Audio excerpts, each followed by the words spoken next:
नमस्कार फ्रेंड्स, आज हम स्टडी करने वाले हैं मॉर्फोलॉजी ऑफ फ्लावर्स। पुष्प की आकारिकी।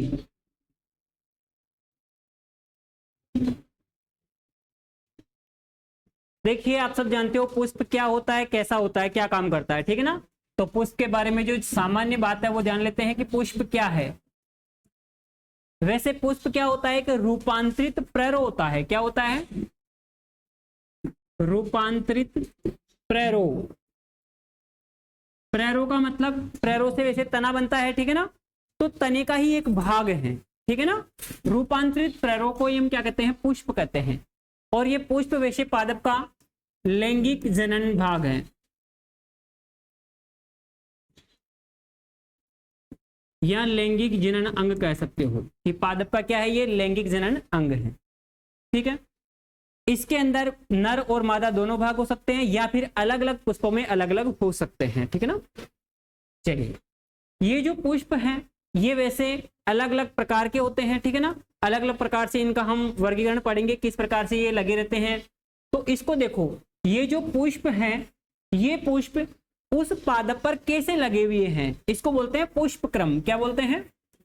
पुष्प क्रम। तो आप लिख लीजिए पुष्प क्रम क्या है। जैसे पिछली क्लास में हमने लिखा था, क्या लिखा था कि पत्तियां किस प्रकार से लगी रहती हैं, ठीक है, उसको हमने पर्ण विन्यास कहा था वैसे। तो यहाँ पे पुष्प क्रम है, यहाँ पुष्प विन्यास भी आप इसको कह सकते हो, ठीक है ना। तो पुष्प क्रम का मतलब क्या होगा कि पुष्पों के व्यवस्थित रहने के क्रम को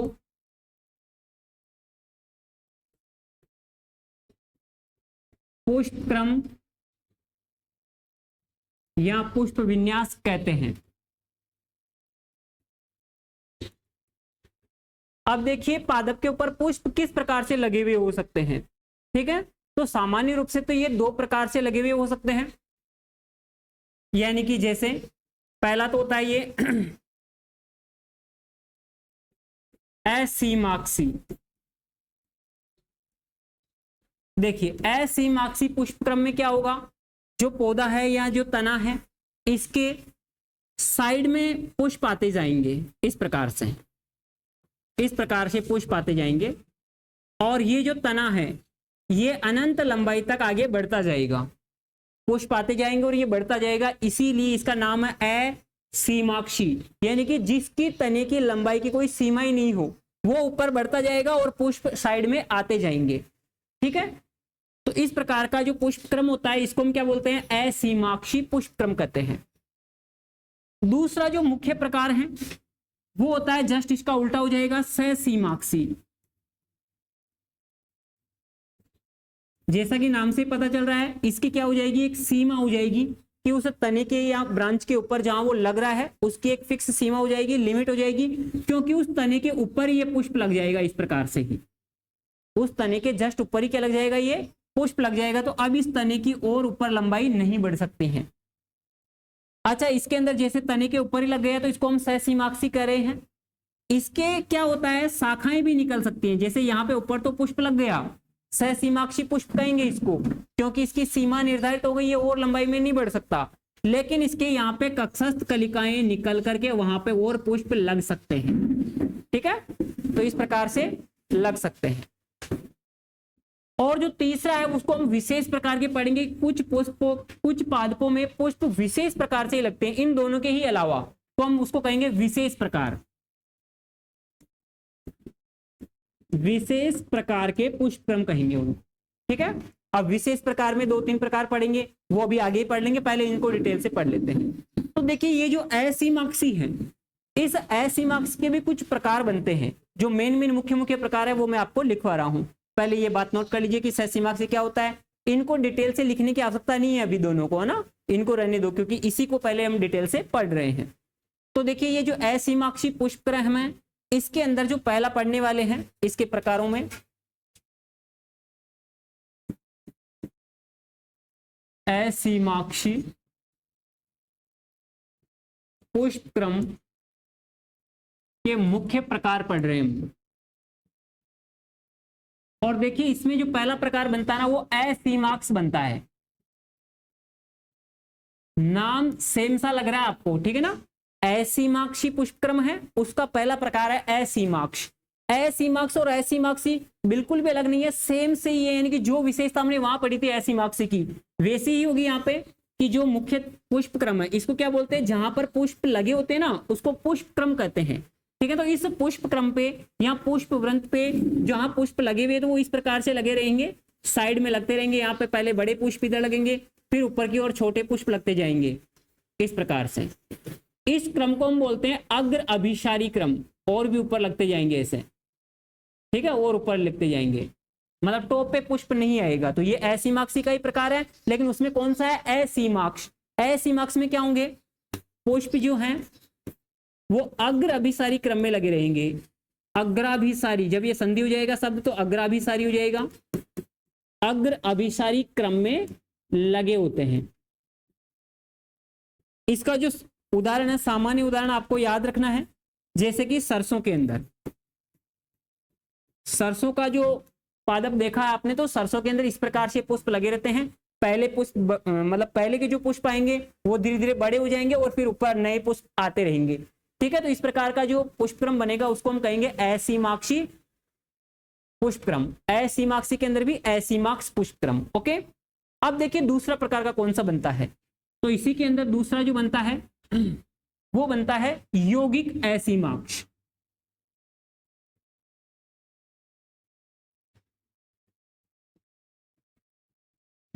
जैसा कि नाम से ही पता चल रहा है यौगिक एसीमाक्स, एसीमाक्स का मतलब तो ये वाला ही। अब ये यौगिक बन जाए, यौगिक का मतलब जब एक शाखा पे ये जैसे कि पुष्पावली वृंत है तो इसके ऊपर ये पूरा लग जाएगा, एक तरफ शाखित हो जाएगा, कहने का मतलब शाखाएं निकल जाएगी। जैसे पहले तो इसी पे पुष्प लग रहे थे, अब क्या होगा, ये शाखा निकल गई, यहां पे पुष्प लग रहे हैं इस प्रकार से। इस प्रकार से जैसे मान लीजिए इधर ब्रांच निकली और इस पे पुष्प लग रहे हैं, इस पे पुष्प लग रहे हैं, तो इस प्रकार का क्या कहलाएगा, यौगिक एसीमाक्स कहलाएगा। यौगिक एसीमाक्स को आप ऐसे भी कह सकते हो कि इसके अंदर क्या हो जाएगा, शाखित एसीमाक्स पुष्पक्रम, यानी कि इसके अंदर ये शाखित हो जाएगा, ठीक है। यहां पे एक ही है और वहां पे क्या होगा, जो मेन है उसके फिर और शाखाएं निकल जाएगी, जैसे यहाँ पे वो निकल सकती है, फिर यहाँ पे वो निकल सकती है, ठीक है ना। तो यहाँ पे थोड़ा जटिल हो गया, इसीलिए इसको यहाँ पे बोल रहे हैं हम यौगिक एसीमाक्स। और यौगिक एसीमाक्स जो होगा वो होता है गुलमोहर में, इसका जो उदाहरण है वो होगा गुलमोहर। तो गुलमोहर का जो पौधा है उसके अंदर इस प्रकार का पुष्पक्रम पाया जाता है, इस प्रकार से पुष्प लगे रहते हैं। यहां तक कोई दिक्कत है किसी को? चलिए नेक्स्ट इसी का पढ़ते हैं आगे। अच्छा अब देखिए इसके अंदर क्या होता है, जैसे कि यहाँ ये तो हो गया पुष्प है ना, और ये क्या है, पुष्प जहां से लगा हुआ है उसको हम पुष्प वृंत कहते हैं। क्या कहते हैं? पुष्प वृंत कहते हैं। तो लिख लो आप एक बार, ये पुष्प वृंत है। जैसे पत्ती जहां से लगी रहती थी उसको पर्ण वृंत कहते थे, वैसे ये क्या हो गया, पुष्प वृंत है, और ये क्या है, पुष्प है, ताकि आपको समझ में आ जाए, ठीक है ना। उसमें भी वैसा ही है। तो देखो पुष्प दो प्रकार के होते हैं, अगर उनके वृंत हैं तो उनको हम सवृंत पुष्प कहेंगे। क्या कहेंगे बेटा? जैसे इस पुष्प के ये वृंत हैं तो इसको हम क्या बोलेंगे, सवृंत पुष्प। सवृंत पुष्प में क्या होंगे, वृंत होगा उसमें, है ना। क्या होगा उसमें, वृंत होगा। वृंत का मतलब ये वाला, ठीक है। कुछ पुष्प अवृंत पुष्प होते हैं, उनमें वृंत नहीं होता है, ठीक है ना। अवृंत पुष्प, इनमें क्या होगा, वृंत नहीं होगा, यानी कि ये वाला नहीं होगा, सीधा पुष्प यहीं पे लगा रहेगा। जैसे यहाँ पे ही पुष्प लगा हुआ है बिना वृंत के ही, तो उसको अवृंत पुष्प कहेंगे या अवृंती पुष्प कहेंगे, ठीक है ना। क्योंकि ये टर्म अभी आगे आने वाली है, सवृंती पुष्प अवृंती पुष्प क्या होते हैं, तो ये भी आपको समझ में आना चाहिए, ठीक है। इसमें राइट का चिन्ह, इसका मतलब यहाँ पे क्या है, वृंत है, और इसमें नहीं है, इसका मतलब नहीं है। ओके चलो अब देखिए आगे। आगे वाला आता है तीसरा प्रकार इसी का, कणिस। कणिस जिसको हम स्पाइक कहते हैं। और इस प्रकार में क्या है, जो मुख्य पुष्पावली वृंत हैं जहां पे पुष्प लगे हुए हैं वहां पे क्या है, अवृंत पुष्प लगे रहेंगे इस प्रकार के। क्या लगे रहेंगे, अवृंत पुष्प। तो इस प्रकार को हम क्या बोलेंगे, कणिस या फिर स्पाइक प्रकार का बोलेंगे। कणिस या फिर क्या बोलेंगे, स्पाइक प्रकार का पुष्प बोलेंगे। तो इसमें क्या होगा, तो लिख लीजिए आप, अवृंत पुष्प लगे रहेंगे। कौन से, अवृंत, अवृंत पुष्प। अच्छा, ये पुष्प अवृंत लेकिन द्विलिंगी होंगे, यानी कि दोनों लिंग इसमें उपस्थित है, नर और मादा वाला भाग दोनों है उपस्थित। पुष्पावली व्रंत, यानी कि ये पुष्पावली व्रंत बोल रहे हैं इसको, मुख्य को जहां पे पुष्प लगे हुए हैं पर लगे होते हैं। तो इसको हम क्या कहेंगे, कणिस प्रकार का कहेंगे, स्पाइक कहेंगे, ठीक है ना। अच्छा देखो, इस कणिस से संबंधित दो टर्म और आती हैं, उनको भी साथ में समझो। एक होता है कणिसिका, जिसको हम स्पाइकलेट कहते हैं, स्पाइकलेट, कणिसिका।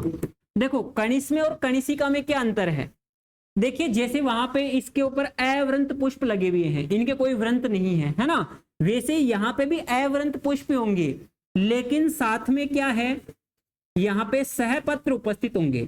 सहपत्र किसे कहते हैं, पुष्प जहां पे लगा होता है, जैसे मान लीजिए यहाँ पे पुष्प लगा हुआ है ना, तो यहां पर कुछ पत्तियां होती है ना, इनको सहपत्र बोलते हैं। जैसे मैंने कल की क्लास में बताया था कि अगर पत्ती लगी हुई है वहां पे अगर कोई छोटी पत्तियां और लगी हुई है तो उनको अनुपर्ण कहते हैं, वैसे यहाँ पे क्या कहेंगे, सहपत्र कहेंगे, ठीक है। जैसे ये पुष्प है तो इस वाले पार्ट को क्या कहेंगे, सहपत्र है। ये पुष्प के आधार भाग में लगे हुए जो छोटी पत्तियां जैसी होती है संरचना, वो तो यहाँ पे बेटा ये सहपत्र होंगे, तो इस प्रकार से हम सहपत्र बना देंगे। यानी कि इसकी क्या विशेषता हो जाएगी कि यहाँ पे भी पुष्प तो अवृंत पुष्प ही है, अवृंत पुष्प है, लेकिन सहपत्री पुष्प है।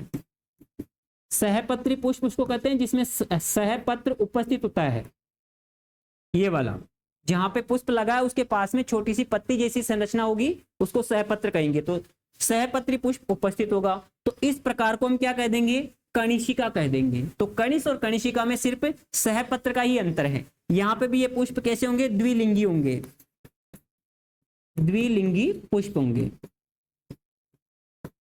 और क्रम इनका वही रहेगा, अग्र अभिसारी क्रम, यानी कि पहले जो पुष्प आएगा वो नीचे, फिर बाद में जो नया पुष्प आ रहा है वो ऊपर की ओर लगता जा रहा है। जैसे कणिशिका और ये जो स्पाइकलेट है, ये आपको याद रखना इंपॉर्टेंट है, ये गेहूं के अंदर होता है। इसके अंदर होता है गेहूं में, इसका जो उदाहरण है वो याद रखना आपको कि गेहूं के अंदर कौन सा पुष्प क्रम होता है, तो वो स्पाइकलेट होता है, कणिशिका होता है, ये आपको याद रखना है। गेहूं के अंदर यानी कि गेहूं की जो बाली होगी ना, गेहूं की बाली, तो पहले आने वाला गेहूं यहाँ पे होगा इस प्रकार से, फिर इधर छोटा, फिर इधर, फिर ऐसे छोटे होते होते चले जाएंगे। और इनमें क्या होगा बेटा, यहाँ पे सहपत्र होगा, यानी कि साथ में क्या होंगे, सहपत्र होंगे इस प्रकार से। ये तो ये गेहूं की बाली इस प्रकार की बन जाएगी, जो कि आपको याद रखना है, ठीक है। अब कणिसिका नाम से ही एक और नाम होता है नवकणिस। क्या नाम होता है, नवकणिस, उसको यहां समझ लीजिए। नवकणिस, इसको कैटकिन कहते हैं।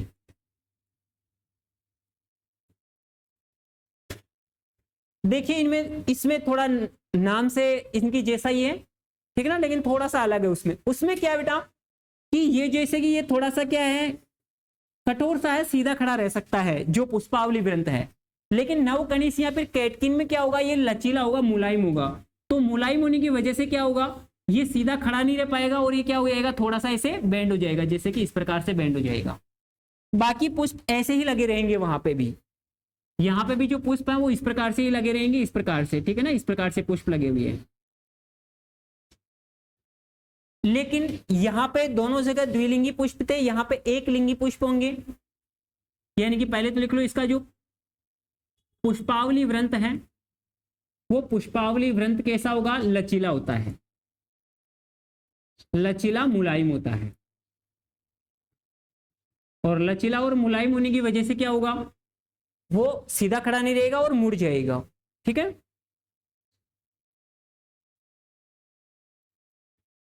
और इस पे जो पुष्प लगे हुए हैं वो कैसे हैं, एक लिंगी हैं, और ऐसा जो पुष्पक्रम है नवकणिस, उसका उदाहरण मिलता है सहतूत में। सहतूत का जो पौधा है उसके अंदर नवकणिस प्रकार का मिलता है, सहतूत में। तो ये भी आपको याद रखना है कि सहतूत में कौन सा है, नवकणिस कैटकिन प्रकार का। नोट कर लो जल्दी से ये।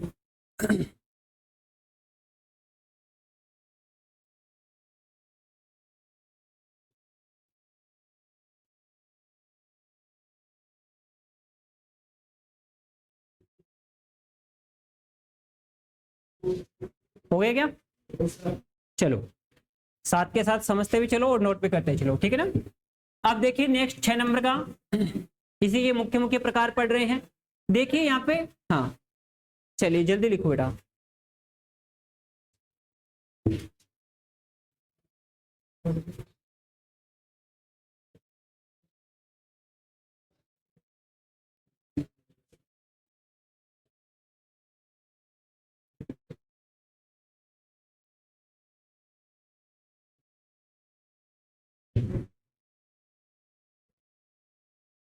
हो गया, एक लिंगी पुष्प लगे रहेंगे इस पे, है ना, एक लिंगी पुष्प।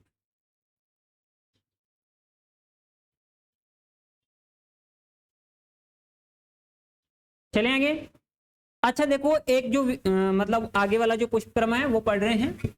यहाँ पे शायद 2 स्लाइड बन गई होगी, ये नहीं पढ़ो। देखो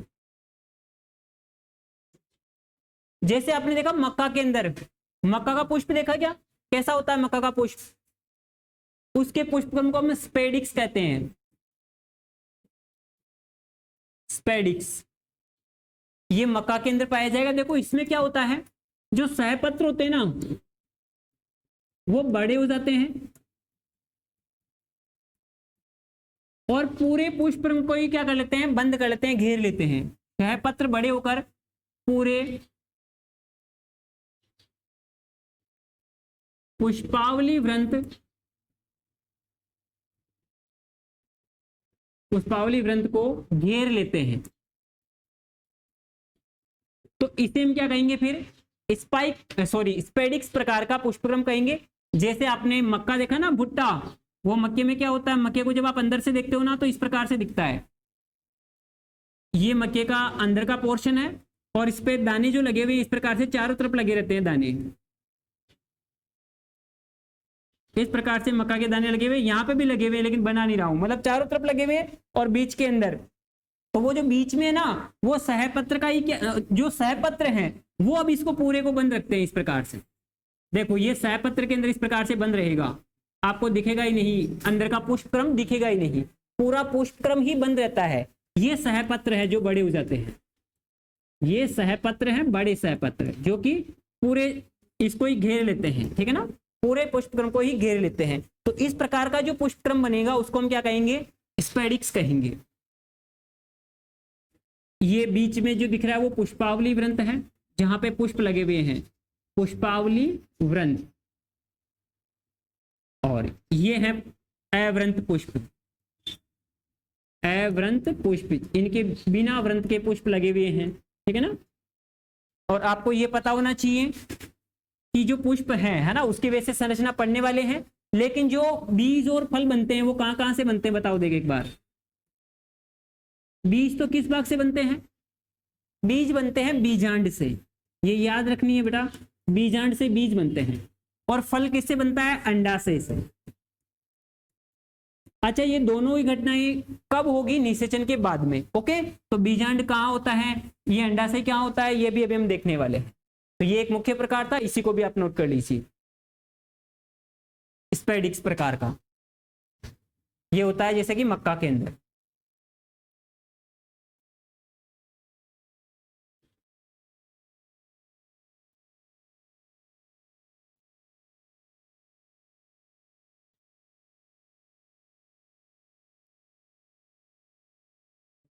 हो गया, करो जल्दी करो। उदाहरण लिख लेना इसका, मक्का है ना। उदाहरण क्या हो जाएगा, जैसे कि मक्का, मक्का के अंदर इस प्रकार का पाया जाता है कि पूरा पुष्पक्रम ही ढका हुआ होता है सहपत्रों से।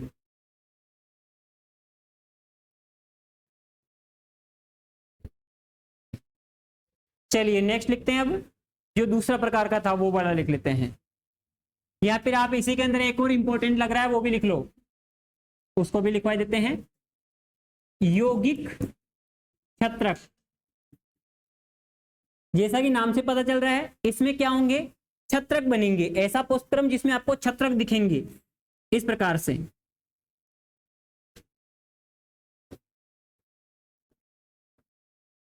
इस प्रकार से यौगिक क्यों बोल रहे हैं, क्योंकि ऐसे बहुत सारे छत्रक होंगे। तो इस प्रकार का यौगिक छत्रक जो पुष्पक्रम है वो पाया जाता है, जैसे कि गाजर के अंदर, ठीक है ना, इनके जब पुष्प बनेंगे तो इस प्रकार से बनते हैं यौगिक छत्रक के रूप में, ठीक है, बहुत सारे छत्रक के रूप में। चलो नोट कर लो इसको। फिर आगे वो जो दूसरा मुख्य प्रकार था ना सहसीमाक्स, वो पढ़ते हैं। सहसीमाक्स के थे ये छोटे प्रकार और अंदर।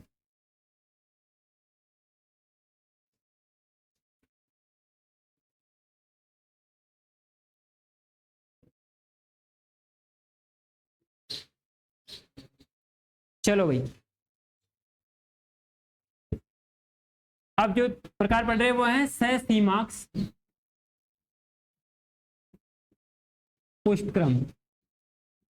और सहसीमाक्स पुष्पक्रम में नाम से पता चल रहा है इसके अंदर सीमा निर्धारित हो जाएगी। क्यों? क्योंकि जो मुख्य पुष्पावली वृंत है, ये क्या है, पुष्पावली वृंत है।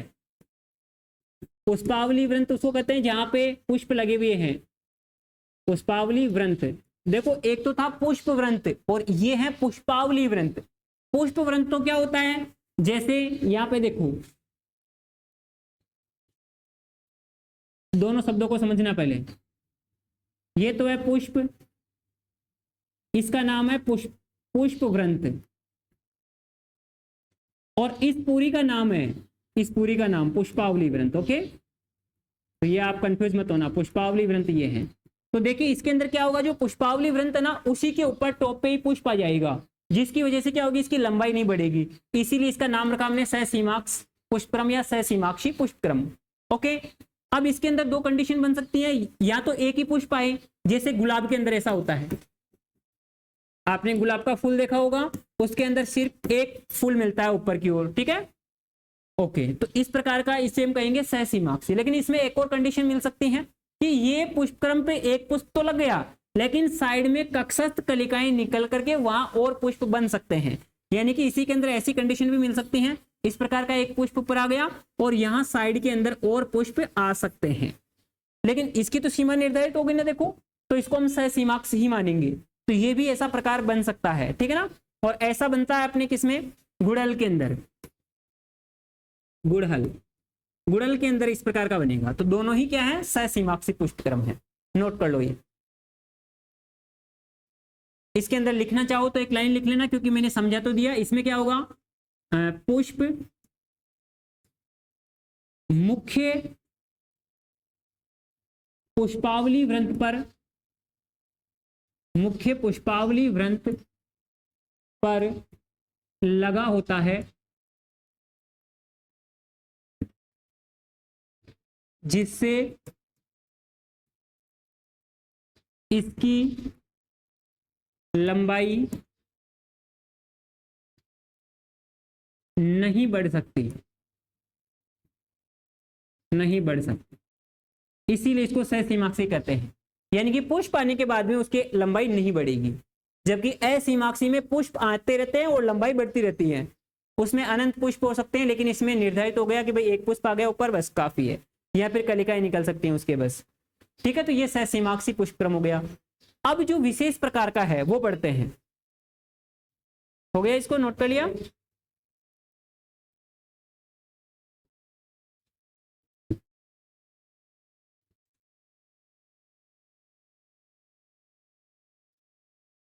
चलो बेटा, चलो जो विशेष प्रकार का है ना वो लिखिए।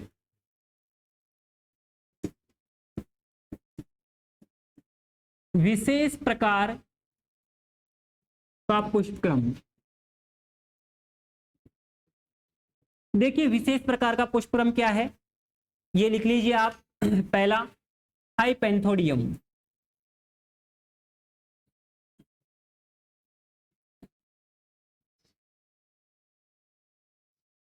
देखो ये जो हाइपेंथोडियम पुष्पक्रम है ये पाया जाता है फाइकस वंश में। और फाइकस वंश में कौन आते हैं? फाइकस वंश में आते हैं जैसे कि बरगद और अंजीर। अंजीर इनके अंदर ये पाया जाएगा। अब देखो इसके अंदर क्या होगा, इसके अंदर देखना पुष्प इस प्रकार से लगा होता है, इस प्रकार से, मतलब पूरा एक पुष्प है, इस पुष्प के अंदर की संरचना देखना, इसके अंदर फिर इसका एक भाग होता है इस प्रकार से। इसके अंदर यहाँ पे भी कुछ पुष्प लगे रहेंगे, नर पुष्प यहाँ पे लगे रहेंगे, मादा पुष्प यहाँ पे लगे रहेंगे, ठीक है, और यहाँ पर एक छेद होगा बस, ठीक है। इस प्रकार का पुष्पक्रम पाया जाता है, ये स्पेशल फाइकस वंश में ही पाया जाता है। और इस प्रकार के पुष्पक्रम को यहाँ पे लिख लीजिए बोले, ये अवृंत नर पुष्प है, अवृंत नर पुष्प, और ये अवृंत मादा पुष्प है, जो कि इस प्रकार से पूरे बंद रहते हैं, ठीक है ना। देखा आपने बरगद का वो देखा फल बड़बोला जिसको हम बोलते हैं, कुछ इस प्रकार का होता है बड़बोला। तो वो बड़बोला क्या है? बरगद का फल है। तो उस फल कहां से बनता है? पुष्प से ही तो बनता है। अरे बीजांड और जो अंडा से है वो फल उसमें पुष्प में ही तो होंगे। तो कहने का मतलब पुष्प के बाद में ही ये संरचनाएं बनती हैं, फल और बीज। तो पहले पुष्प आता है, ठीक है ना। तो ये इस प्रकार से आप इसको सिंपल तो वैसे बड़बोला कहते हैं, लेकिन बड़बोला यहाँ पे लिखेंगे नहीं। यहाँ पे जो नाम होगा इस पुष्पक्रम का वो क्या है? हाइपेंथोडियम। आपको सिर्फ इतनी सी बात याद रखनी है, फाइकस वंश, बरगद और अंजीर, ठीक है, इनमें ये पाया जाता है। आपको इस प्रकार से पूछ सकते हैं। दूसरा लिख लीजिए आप साइथियम। साइथियम, ये जो साइथियम पुष्पक्रम है ये पाया जाता है यूफोर्बिया वंश में। यूफोर्बिया वंश में। और यूफोर्बिया वंश में कौन आएगा? जैसे कि डंडाथोर, इसके अंदर ऐसा पुष्पक्रम होगा डंडाथोर में। अब कैसा होगा इस साइथियम के अंदर? तो आपको इतना कुछ याद रखना नहीं, बस सिर्फ आपसे यही पूछेंगे कि साइथियम पुष्पक्रम निम्न में से कहां उपस्थित होता है। तो आपको याद रखना यूफोर्बिया वंश या फिर डंडाथोर। क्या याद रखना आपको? या तो यूफोर्बिया वंश या फिर डंडाथोर। यूफोर्बिया वंश या फिर डंडाथोर। अब देखिए इसके अंदर नेक्स्ट जो विशेष प्रकार का है, इसमें भी मतलब जो हमने सामान्य प्रकार पढ़ा था ना, एसिमाक्सी सेसिमाक्सी, उनके अलावा कुछ विशेष ही प्रकार का पुष्प बन जाता है, ठीक है ना। कटोरे जैसी आकृति बन जाती है इसके अंदर, प्याले नुमा संरचना बन जाती है इसके अंदर। कैसे बन जाएगी? लिख लेना यहाँ पे, प्याले नुमा, प्याले नुमा संरचना बन जाएगी। प्याले नुमा पुष्प होता है इसमें, पुष्पक्रम, क्योंकि पूरा पुष्पक्रम ही प्याले नुमा बन जाएगा, ठीक है। और तीसरा और विशेष प्रकार का, ये तीनों ना विशेष प्रकार के, ये इंपॉर्टेंट है, याद रखना। ये तीनों ही है वो क्या है? इंपॉर्टेंट है। इसमें सिर्फ इतना याद रखना है इस प्रकार का पुष्पक्रम कहां पर पाया जाता है, ठीक है ना। देखो तीसरा प्रकार का है कूट चक्रक। कूट चक्रक, जिसका दूसरा नाम या इंग्लिश नाम वर्टिसिलास्टर है, वर्टिसिलास्टर। और ये वर्टिसिलास्टर प्रकार का जो पुष्पक्रम है ये पाया जाता है तुलसी के अंदर। किसके अंदर? तुलसी में। कूट चक्रक जिसको हम कहते हैं, या फिर वर्टिसिलास्टर। अब इसको कूट चक्रक क्यों कह रहे हैं? मतलब चक्रक जैसे चक्र बन रहा है लेकिन वास्तविक चक्र नहीं है, इसीलिए इसको कूट कहा। कूट का मतलब क्या होता है? आभासी या असत्य, ठीक है। तो यहाँ पे चक्र तो बनेगा लेकिन वो आभासी चक्र बनेगा, वास्तविक चक्र नहीं बनेगा। तो इस प्रकार को हम कहेंगे वर्टिसिलास्टर पुष्पक्रम या फिर ये कूट चक्रक, जो कि कहां पे होगा? तुलसी के अंदर होगा। तो ये तीनों लिख लीजिए, इंपॉर्टेंट है। केवल नाम और कहां पर पाए जाते हैं ये इंपॉर्टेंट है ना। चलो चलें आगे। चलो ये तो हुआ पुष्पक्रम कि भाई पुष्प कैसे लगे रहते हैं, किसी भी पौधे के ऊपर पुष्प कैसे लगे रहेंगे, या तो ऐसी माक्सी अनंत बढ़ता जाएगा, या सहसीमाक्षी ऊपर लग जाएगा या फिर कुछ विशेष प्रकार के। अब पढ़ेंगे पुष्प की संरचना कैसी होती है, ठीक है ना। पुष्प दिखाई कैसे देता है, तो पुष्प की बाह्य आकृति, केवल बाहर से पढ़ रहे हैं, ठीक है ना। पुष्प की बाह्य आकृति, बाह्य आकारिकी। देखो पुष्प को जब आप बाहर देखोगे तो मैं एक पुष्प बना रहा हूं यहाँ पे देखिए,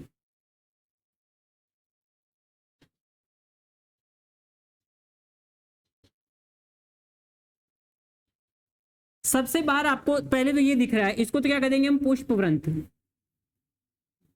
जहां पे पुष्प लगा होता है उसको क्या बोलते हैं, पुष्प वृंत कहते हैं, ठीक है, ये पुष्प वृंत है।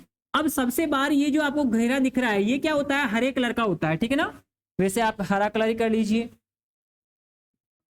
ये हरे कलर का होता है, ठीक है बेटा। ये हरे कलर की सबसे बाहर का जो चक्र दिखाई देता है आपको, इसको हम क्या बोलेंगे,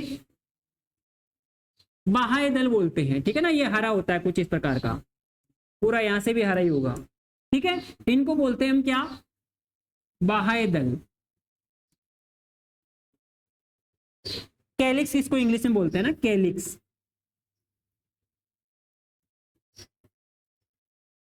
अब देखो इसके अंदर की साइड में जब हम चलेंगे तो फिर दूसरा कलर मिलेगा, कोई भी रंगीन कलर मिल सकता है, ठीक है ना, कोई सा भी रंगीन कलर मिल जाएगा।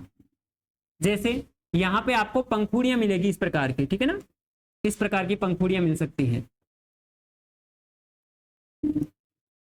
इस प्रकार की। तो ये जो पंखुड़ियां दिख रही है इनको हम बोलते हैं दल, ये रंगीन होंगे, ये कैसे होंगे, रंगीन। अब आप कहोगे सर ये भी तो रंगीन ही है, लेकिन इनका जो कलर होगा ना वो हरा होगा, लिख लो, इधर का कलर क्या होगा, बाह्य दल का कलर हरा होता है, स्पेशल है ये, हरा होगा। हरा क्यों होगा, क्योंकि यहाँ पे क्लोरोफिल होगा, ठीक है। यानी कि पुष्प को जब आप देखोगे, जैसे मान लीजिए गुलाब का पुष्प देख रहे हो, तो गुलाब के पुष्प के सबसे बाहर जो दिखेगा आपको वो हरी हरी छोटी छोटी पत्तियां जैसी दिखेगी, उन्हीं को हम बाह्य दल कहते हैं। ये सभी पुष्पों में पाई जाती है, ठीक है ना। सबसे बाहर का चक्र है ये, और ये पाया जाएगा सबसे बाहर हरा कलर का होगा क्योंकि इसमें क्लोरोफिल होता है।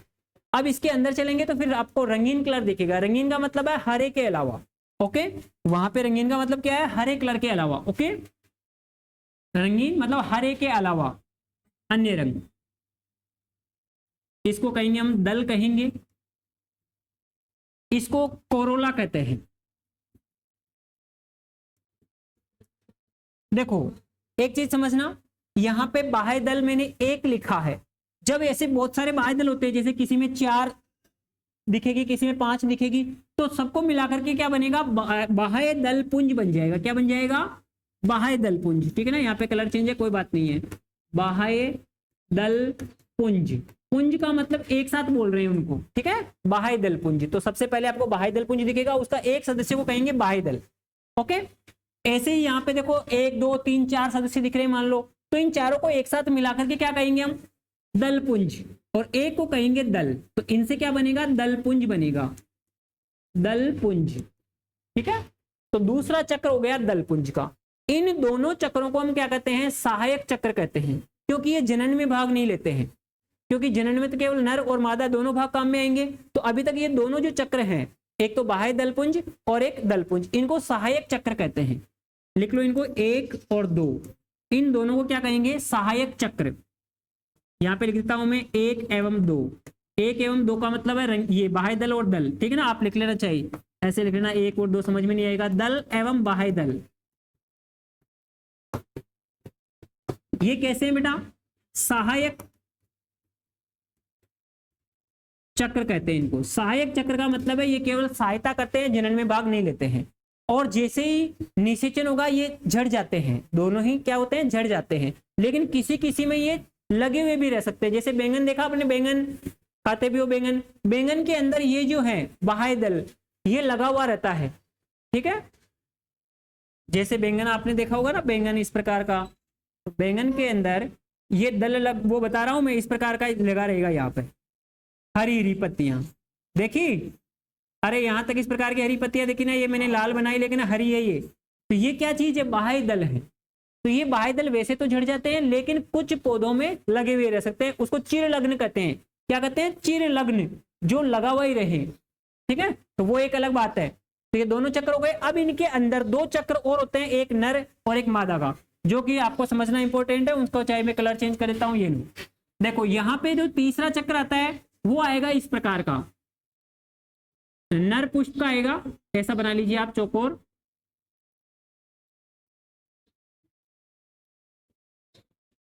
चौकोर बनाइए ना, ये इस प्रकार। ये क्या है बेटा, तीसरा चक्र है और इसको हम कहते हैं पुमंग। ठीक है, यहां पे नाम लिख देता हूं मैं, इस पूरे को कहेंगे पुमंग। चलो एक बार पुष्प बना लो आप, है ना। और बीच का जो चौथा चक्र है, वो चौथा चक्र कुछ इस प्रकार का रहेगा, इस प्रकार का। इसको, ये बीच वाला जो चौथा चक्र है सबसे अंत में बीच में, इसको बोलते हैं हम मादा भाग है ये, ठीक है ना, या मादा जनन चक्र कह सकते हैं इसको। इस अकेले को हम कहेंगे स्त्री केशर, इसको तो बोलते हैं पुंकेशर या पुमंग। यहां पे लिख देते हैं हम पुमंग या फिर पुंकेशर कह सकते हैं। और ये कैसा भाग है, नर भाग है, नर भाग। और ये जो बीच में है ये क्या है, मादा भाग है, इसका नाम मैं वहां लिख रहा हूं, इसको बोलते हैं हम स्त्री केशर, इसी को बोलते हैं जायांग, इसी को अंडप भी कहते हैं। ठीक है ना, आप बहुत सारे नाम होते हैं तो मैं एक साथ लिख देता हूं ताकि आप चको नहीं। अंडप गलत लिख दिया ना, देखो अंडप भी इसी को कहते हैं।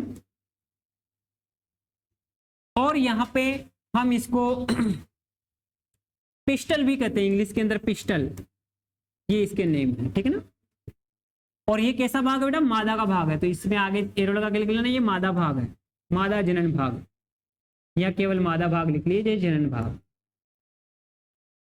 अब यहाँ पे दो सहायक चक्र हो गए, इनके बारे में तो मैंने बता ही दिया, अब उनके बारे में भी देख लो और डिटेल से। ठीक है ना, तो उनको थोड़ा मेरे डिटेल से बनाना, इनको हटा रहा हूं मैं। लिख लिया क्या अपने नाम, लिखो जल्दी लिखो।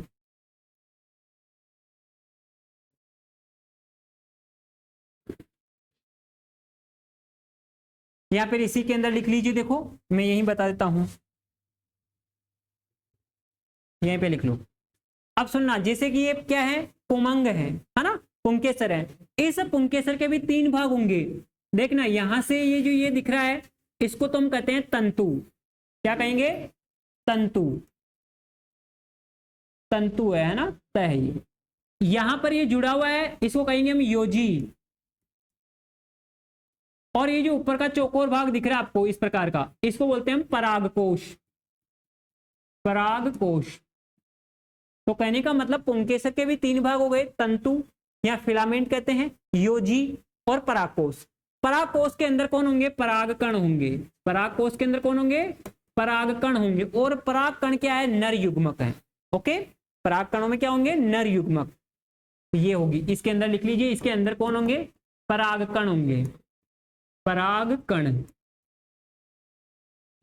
अब जैसे इसके तीन भाग थे मुख्य, वैसे ही इसके भी तीन भाग हैं।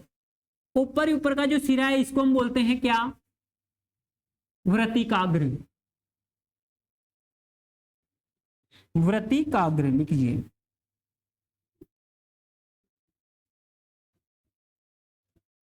वर्तिकाग्र बोलते हैं, वर्तिका का अग्रभाग, वर्तिकाग्र।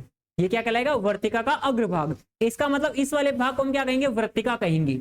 ये जो आपको लंबा भाग दिख रहा है ये वाला, इसको हम कहेंगे वर्तिका। ऊपर हो गया वर्तिकाग्र, ये है वर्तिका। और इसी का ये जो नीचे फूला हुआ भाग दिख रहा है आपको, इसको बोलते हैं अंडाशय। इसको क्या बोलेंगे हम, अंडाशय,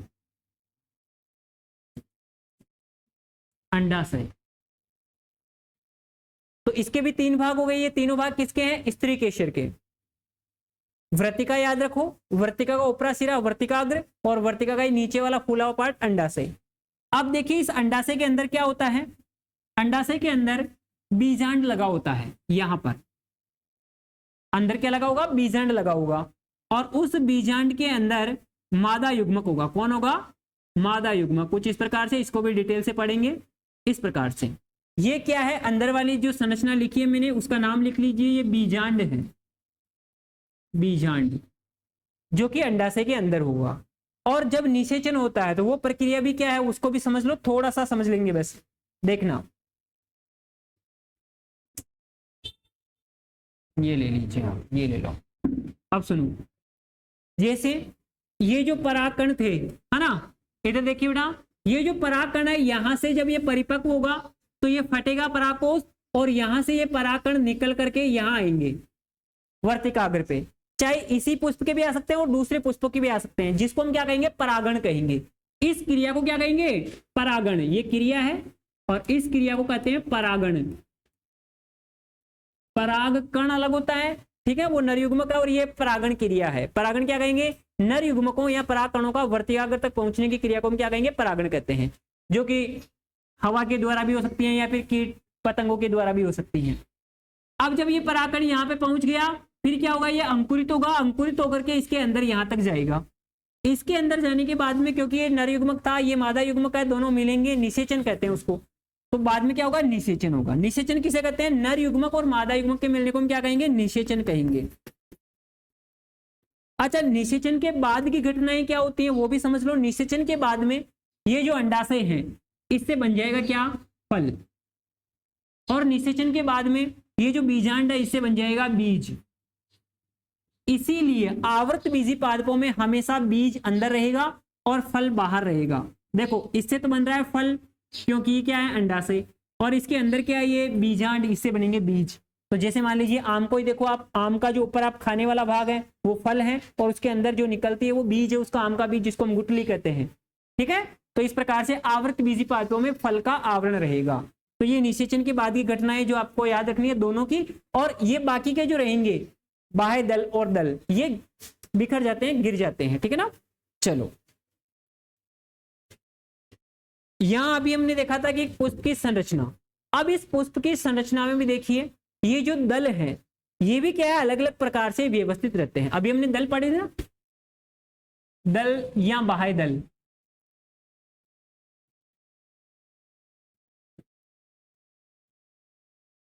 विन्यास, इसको दल विन्यास कह सकते हैं। क्या कह सकते हैं बेटा, दल विन्यास। मतलब ये दल है ना, ये चार, जो कि जैसे किसी में 4 पंखुड़ियां हैं, किसी में 5 पंखुड़ियां हैं, ये पंखुड़ियां भी आपस में किस प्रकार से व्यवस्थित हो। जैसे मान लीजिए किसी पुष्प में वैसे जो द्विबीजपत्री हैं उनमें अधिकतम 4 या फिर 5 दल मिलते हैं। तो ये 4 या 5 दल है वो आपस में कैसे रहेंगे, देखिए ये दल ऐसे हो सकते हैं, जैसे कि 1 2 ये 3 4 और ये चौथा यहाँ पे, ये 4 दल आपस में इस प्रकार से केवल स्पर्श कर रहे हैं। यहाँ पे क्या करेंगे बेटा, ये ओनली स्पर्श करेंगे एक दूसरे को, तो इसको हम बोलते हैं स्पर्शीय। क्या बोलेंगे इसको, स्पर्शीय।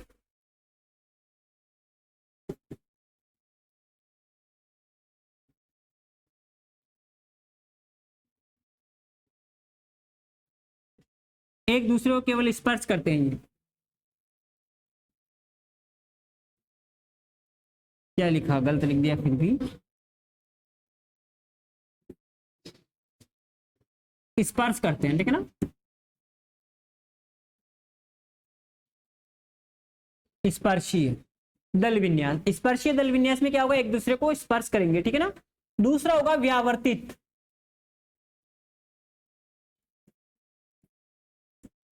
और इस व्यावर्तित के अंदर क्या होगा, एक दूसरे के किनारों को ढकते हैं। ये जो दल हैं ये एक दूसरे के किनारों को ढकेंगे। जैसे एक दल ये है ना, तो इसकी किनार को ऊपर से ये ढकेगा, फिर इसके पास में ये है, इसकी किनार को ये ढक लेगा, इधर वाला है ना, इसकी किनार को ये ढक लेगा और इसकी किनार को ये ढक लेगा। इस प्रकार से देखो एक दूसरे के एक किनार को ढकेंगे ओनली। जैसे इस दल का एक किनार बाहर है तो दूसरा किनार अंदर है, इस दल का भी एक किनार अंदर है तो दूसरा बाहर है, इस दल का भी एक किनार बाहर है तो दूसरा अंदर है। इस प्रकार से इसको बोलते हैं व्यावर्तित। इसी के अंदर क्योंकि ये एक दूसरे को यहाँ पे ढक रहे हैं, लेकिन एक निश्चित क्रम बन रहा है कि एक का किनार बाहर है दूसरे का अंदर है। अगर ये इस प्रकार से बन जाए किसी भी प्रकार से, किसी के दोनों कोर बाहर किसी के दोनों कोर अंदर, तो उसको हम क्या कहेंगे, कोर छादी कहते हैं। क्या कहते हैं, कोर छादी। देखिए कोर छादी के अंदर क्या होगा, ये जो दल है ना ये किसी प्रकार से, जैसे मान लीजिए इस दल के दोनों कोर बाहर है, इन दोनों के अंदर हो जाएंगे, है ना, इसका एक बाहर एक अंदर हो गया। तो मतलब किसी भी प्रकार से यहाँ कोई निश्चित क्रम नहीं होगा कोर छादी में, है ना। जैसे कि इसके दोनों किनारे आपको बाहर दिख रहे हैं, इसका एक किनार अंदर एक बाहर दिख रहा है, ठीक है, इसका भी एक इसके दोनों ही अंदर दिख रहे हैं, इसका एक बाहर एक अंदर दिख रहा है। तो किनारे मतलब कैसे भी लगे रहेंगे तो इसको हम कोर छादी कहेंगे। अच्छा, इसी के अंदर एक और मिलता है जो कि स्पेशल मटर के अंदर मिलता है, ध्वजीय, जो कि आपको याद रखना है। क्योंकि ये ध्वजीय जो दल विन्यास है, ध्वजीय दल विन्यास, ये आपको याद रखना है, इंपॉर्टेंट है, क्योंकि इसका उदाहरण होगा मटर के अंदर ऐसा होता है। मटर में क्या होता है, जो दल होते हैं उनमें एक दल तो ऐसा बड़ा सारा होता है इस प्रकार का, दो दल कुछ इस प्रकार के होते हैं, है ना, और फिर दो दल कुछ इस प्रकार से होंगे और आपस में जुड़े हुए रहेंगे यहाँ पे, तो इस प्रकार का ध्वज जैसा बन जाता है, यहाँ पे जुड़े हुए रहेंगे, ठीक है। तो ध्वज जैसा बन जाने के कारण इसको ध्वजीय दल विन्यास कहते हैं, जो कि मटर के अंदर पाया जाता है। ये नोट कर लीजिए, केवल इसमें ऐसा ही है, बस स्पर्शीय दल आपस में स्पर्श करते हैं, इसमें व्यावर्तित, इसके अंदर क्या करेंगे, एक दूसरे के कोर को ढक लेंगे, ये कोर छादी बिना किसी क्रम के ढकेंगे, और ध्वजीय के अंदर ध्वज जैसा बनेगा। ये मैंने इसलिए समझाया क्योंकि जब हम क्लासे पढ़ेंगे इनकी पाठों की, तो वहां पे आएगा कि किस प्रकार का वहां पे दल विन्यास है, तो आप वहां पे नाम सुनो, इससे अच्छा है अभी सुन लो और थोड़ा समझ भी लो। जिस प्रकार से ये दल लगे रहेंगे उसी प्रकार से बाह्य दल भी लगे रहेंगे, ठीक है ना, दोनों का सेम ही है, इसलिए दोनों का एक साथ पढ़ाया, दल विन्यास जिसको हम कहते हैं।